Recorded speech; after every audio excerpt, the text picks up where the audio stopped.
What's that? Our AA Best Bail Bonds Radio Row coverage from New Orleans is brought to you in part by Flight by Yuengling, Circa Las Vegas, Smokey Mo's Barbecue, Synergenx Testosterone and Weight Loss, and Southern Recipe Pork Rinds on 94.1 San Antonio's Sports Star. The Blitz here on 94.1 San Antonio's Sports Star. He is Joe Reinagle. I'm Chase Simmons. Now joined by Hall of Fame running back Marcus Allen. Did you do that again for us? 94.1. 94.1. All right. San Antonio Sports Bar. Right. Oh, sports bar. I like Could be that. a sports bar. Oh, Sports Star. A sports star. Yeah. Although sports bar. Hey, so much for glasses. The letters are large, though, guys. Yeah. Haven't left us a bottle of tequila, so we're on the way for going there. Marcus, how's your day been rolling around Radio Row? It's been fantastic. Seen a lot of familiar faces and being able to get a great message across. Working with Emory as it relates to brain health, it's been fantastic. I'm here with Dr. Christina. I call her the Barry Sanders of doctors. The Barry Sanders. That's high praise of doctors. That's high praise. Yes. And can we just, Dr. Christina, pull your microphone up a little bit for me there and say your last name. Gaviniano. Yeah, okay. Gaviniano. Because we go Dr. Chris for Christina from now. Gaviniano, yes. As we go through. Marcus, I'm curious. I see so many on Radio Row Hall of Famers, they wear their gold jackets. You're not. Yeah, I don't. Yeah, I did. Yeah, I don't. You don't? No, I only wear mine to Canton. That's it. Yes. Just in the closet the rest of the time? Yeah, well, yeah. So you don't wear it to the grocery store? I don't wear it to, you earned that. Yeah, I did. But, it's almost like walking around with a jersey on, so you don't want to do that. Right? Hopefully they kind of recognize this. I think that's... So you don't need the jacket for people to know who you are, right? They know you just when they see you. That level of it. Yeah, I love it. I don't think you have any problem. Do you walk around here just like royalty? I mean, seriously. Well, yeah, because every you see Marcus Allen, it's like, man. Listen here, I honestly, I have a lot of fun with it, but I'm very, very appreciative, given the opportunity to do something I always wanted to do as a kid and to be able to sort of, I guess, set your, self apart. It's been kind of special, right? Because at the age of 10, I made a decision what side of the television set I wanted to be on. I said I wanted to play and not watch. And I did everything to that end, man, to make that dream happen. So, and I believe nothing happens by accident, though. I was gifted with certain tools, but most of it was brought up in a great family environment, and was, part of my toolkit was, had the belief that if you work hard enough, you can accomplish anything you wanted to. Well, and you certainly did that, No Marcus Allen, joining us here on the Blitz. I'm something you just said makes me think immediately about Saquon Barkley and the decision to not play in the last game, whether it was his or Nick Sirianni's, but he could have set the record, had a chance to at least set the record against his former team, right? I mean, but and I think, man, as soon as that announcement was made, I was like, he's going to regret that immediately. He says all the right things. But in your mind, I mean, Hall of Fame running back, would you, if you had his number, would you text him and say, dude, you need to play in this game? No, I wouldn't put that kind of pressure on him at all, because I'm sure there were a lot of people that were saying what you just said, right? I wish they would have gone for it. Eric Dickerson's one of my best friends, right? And we talk and laugh and joke about it. And obviously, anytime somebody, broaches that record, he's Surly? Yeah. No. He does. No, trust me, he's not. I mean, he just wants the record. He doesn't get, upset about it or anything like that. I mean, but if you were to really put everything into context, right? I mean, Juice did it in 14. Eric did it in 16. And that would be, 18 games now, am I correct? 17. 17. Yeah. 17. 17. So, yeah, there you go, 17. So, I guess regardless, there would be an asterisk, right? Because people would not recognize, even though I think you should recognize it. But. Well, one of the things that I looked at when you mentioned the asterisk was the number of carries. And unless Saquon needed like 50 carries to get it against the Giants, he would have done it in fewer carries. Yes. I mean, so as a running back, do you look at games? Do you look at carries? What's the one stat when you're judging running backs that Marcus Allen looks at to determine greatness? Well, I mean, it's evident. I mean, I don't think it's what you do with the carries. But let's face this, though. I mean, the game is completely different, right? We played the game in a phone booth, right? It was 9 in the box, 8 in the box, right?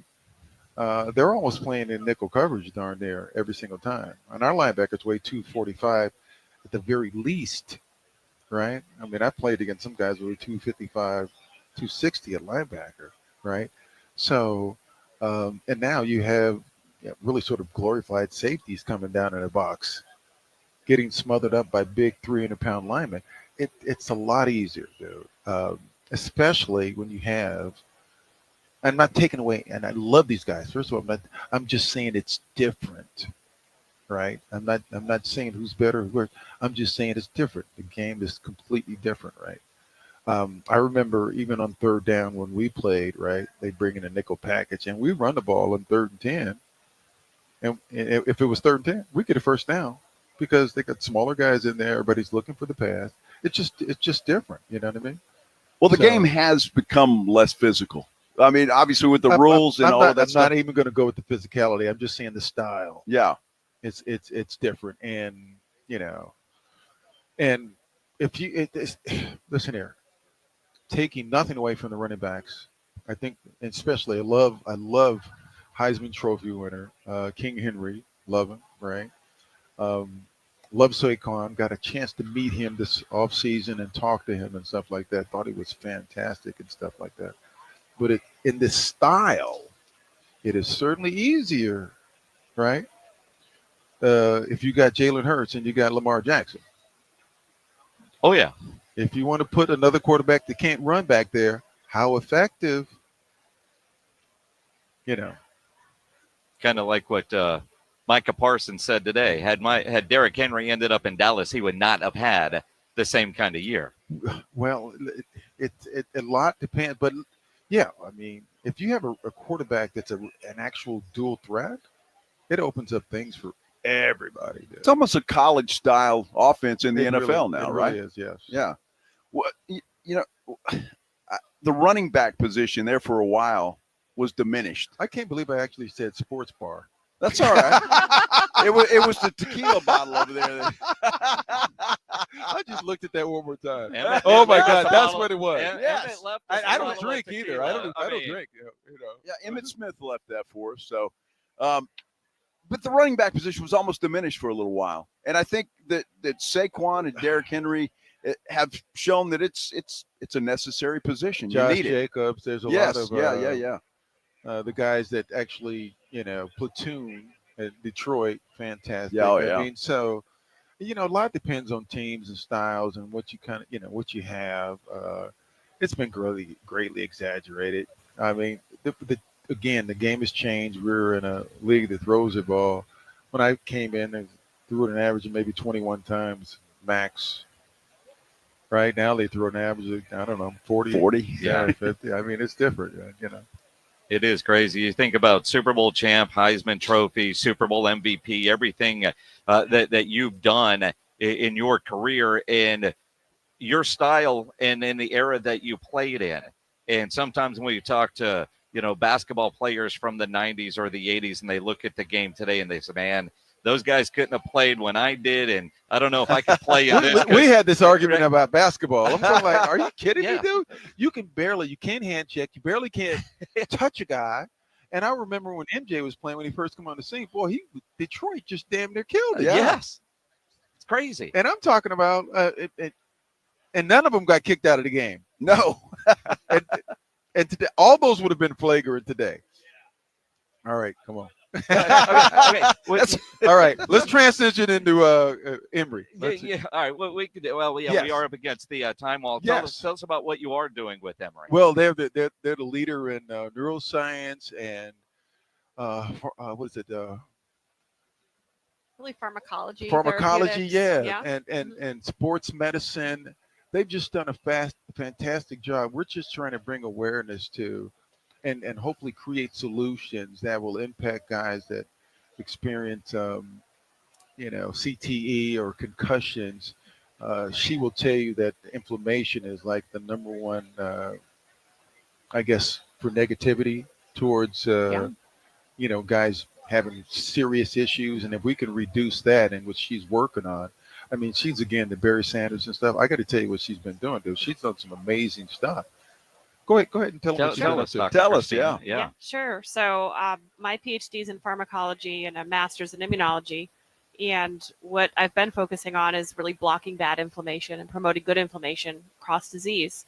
I first did that. Our team did it with acute COVID, and we set a speed record for fastest drug from idea to emergency use approval. Now more than 3 million people worldwide have taken that drug, and indeed blocking the bad inflammation in acute COVID does wonders, helps the body heal, and helps the immune system function. We're seeing the same thing with brain disease. Too much bad inflammation from CTE that's chronic over the years, really bad for the brain, causes those neurons to ball up and stop functioning. Then you get these cognitive deficits. If you can block the bad inflammation with a therapeutic, which is what our team is seeking to do, you're essentially letting that brain heal the way that it wants to. So that's what we're doing and pursuing, and we've had great success in the trial so far in Atlanta sites and otherwise. And so it's our hope that we can bring that here collectively together and really empower those towards having therapeutics that can help change people's lives that have been impacted by CTE, but also just anyone that's had CTE. It could be soldiers, it could be a veteran. Many populations suffer from this. I'm just curious for both of you. Are you happy with what the NFL is doing when it comes to concussions and that kind of stuff? It's complex, and I'm certainly happy to see that there's a lot more interest and discussion around the subject. And I think that's always the first path towards being able to make a positive impact, to do something, especially in the therapeutic space. So knowing that there's concussion tents and there's really conversations about this, I think it's a beautiful first step for us to be able to work together to have therapies that can help people. And again, continue to research. Is there a website for somebody listening right now that wants to get more information? Sure. We have, if you Google, and it's probably hard with my last name, Gavignano Drug Discovery Program, or you can also type in humanhealth.emory.edu, and you'll find us. And we have videos about neurotherapeutics and how blocking inflammation can really help restore cognitive function and improve brain health. And that's why she's the Barry Sanders of doctors. Absolutely. What a great compliment. Absolutely. Yes. It's my new name. Barry, I love Barry. He's my guy. He's great. Yeah. Marcus, real quick, Super Bowl on Sunday. I know you played with the Chiefs. Are you pulling for anybody in particular? Well, the Chiefs, until somebody beats them. Listen, there were 4 games or 5 games this year I thought they were going to lose. They find a way to win. And then the last time that they played the Eagles in the Super Bowl, I thought the Eagles were going to win. Yeah. I mean, go figure, dude. Yeah. I mean, you got to listen here. We're intelligent people just with opinions right now. Mm-hmm. That's all it is. I just want a good game. I had a good game down to the wire. All right. Boom. Absolutely. All right. Hey, don't go to that sports bar. Go to I won't. I'm not Star. going. I hear it's a It's rough Sports place. Star. Sports star, Marcus Allen, a superstar. Yes. Always appreciate you stopping by. And Dr. Christina, keep doing what you're doing. Yes, thank you. Sure, we sure Absolutely. will. Thank you very much. Thank you for joining us here on San Antonio Sports Star.